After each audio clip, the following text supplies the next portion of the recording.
Welcome back, everybody. John Ashworth here, the Fitness Nomad. Just enjoying a little iTunes Radio, brand new, last week. Want to get back on track? Throw yourself a little iTunes Radio on and get yourself going.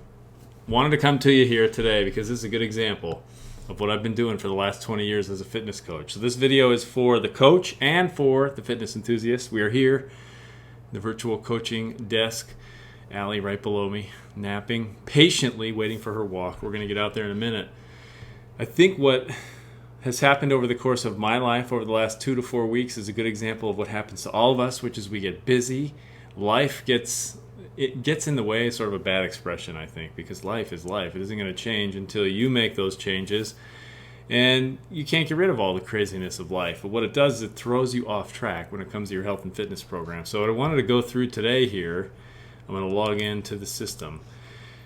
This is a simple method of getting yourself back on track. And it might even seem so simple that you may be apt to dismiss it. That would not surprise me. That's okay.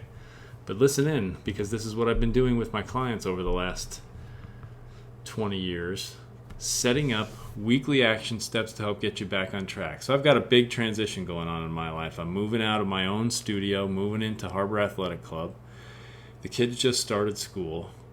I've got all kinds of administrative tasks related to the move, marketing tasks related to going to work now at Harbor, I'm trying to take care of my own health and fitness level. We're adjusting to club soccer, bigger schedule there, all kinds of stuff going on. And honestly, it's thrown me off track a little bit, but here's how I get myself back on track. And this is the simple theme of this video today, how to get back on track with your health and fitness program. Set up weekly goals. Now, I had thought these expired, but they don't. You can run a weekly goal inside the system for as long as you want, so it doesn't have to be weekly. It can be any length of time that you desire. You can see I started these, morning yoga and strength training, on September 18th. So if we take a quick peek at the calendar, we will see that tomorrow marks the 7th day. Okay, so, and you can see that morning yoga, I still can't count that today. Fell off the mark. Now, that's why this is so easy to dismiss. So I fell off the mark on morning yoga, but I have been stretching. I've stretched what I would consider 3 times for at least a good 10 minutes. I've stretched since September 18th, so I'm going to put that one in. Set up weekly goal.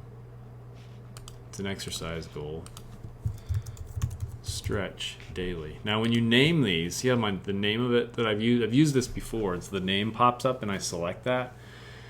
That's important too, because then over time you can track, you can look at adherence just to this one action step over time, which is kind of cool, but only if it has the same name. And we can group them later, but that takes more work.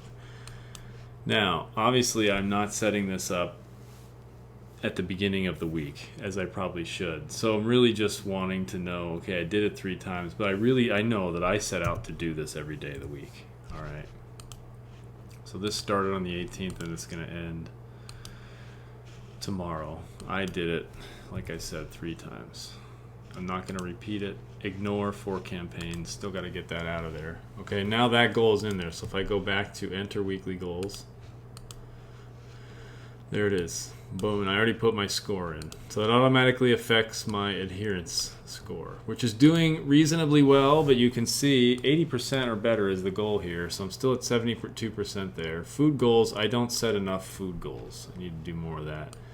Lifestyle would be something like this morning yoga, even though that's exercise. I call that, for me, a lifestyle goal because it's part of my lifestyle. Because in order to get up in the morning, get on the mat, and get this done, I've got to get to bed earlier the night before, and in order to do that, there are probably about 12 things that I need to have in order, and one of them being to resist the temptation to stay up too late reading, which is something I love to do, in order to get that morning yoga. So while it's an exercise program, it's a lifestyle goal, more so than exercise, because then I just add the stretching. Strength training I have been doing very well with, so I'm going to check that off one more time, and you're going to see that takes me to 100% on strength training. The little check box disappears. Here's the moral of the story. This is an anchor to the process of keeping you on track. So now I've just kind of reset. I said, okay, I did not so great with stretching, not so great with morning yoga, but my strength training is going really well. My life is crazy, so guess what's happening to my body right now? I'm tight, and it doesn't feel as good, and I need more morning yoga and more stretching in order to offset this increased amount of strength training that I'm doing and the big transition that I'm making. There's always more to the story, and this is what we do as fitness coaches. We help you work through this. This is why I've created this. This little system is based on more than 20 years of working with people, because otherwise what happens is this. Usually what happens is this whole process of a weekly goal and a weekly commitment. Over time, as you work with your coach, I've seen this over and over again with my clients. The interest in it, in taking the next step, in going after the next thing so that you can reach the ultimate goals that you set out to achieve at the beginning of this process. And if you aren't clear on those right now, you need to get clear on those immediately. Or that's a little harsh. Get clear on them so that you can set your weekly goals. At any rate, this provides a level of measurement to your adherence to the program overall. And these are very personal, these weekly action steps. And we can track all the other fancy stuff, heart rate, minutes walked, minutes run, miles run, all that stuff we can do.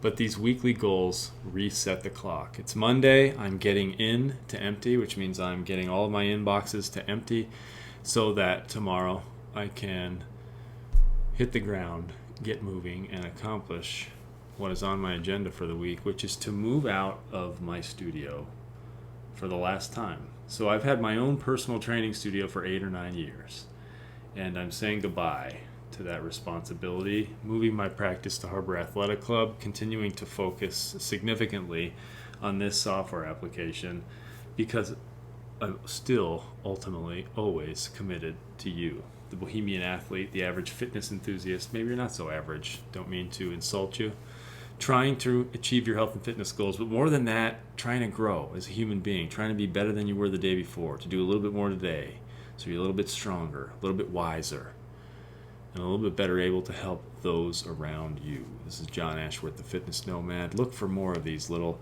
demonstrations inside the software application, because this is the work that I'm now committed to, both to you as my client, if we're working together as client and coach, but to you as fitness enthusiast inside my virtual coaching platform, and all the other professionals out there who I believe can benefit from these little coaching systems I've developed over the years. Take care, everybody.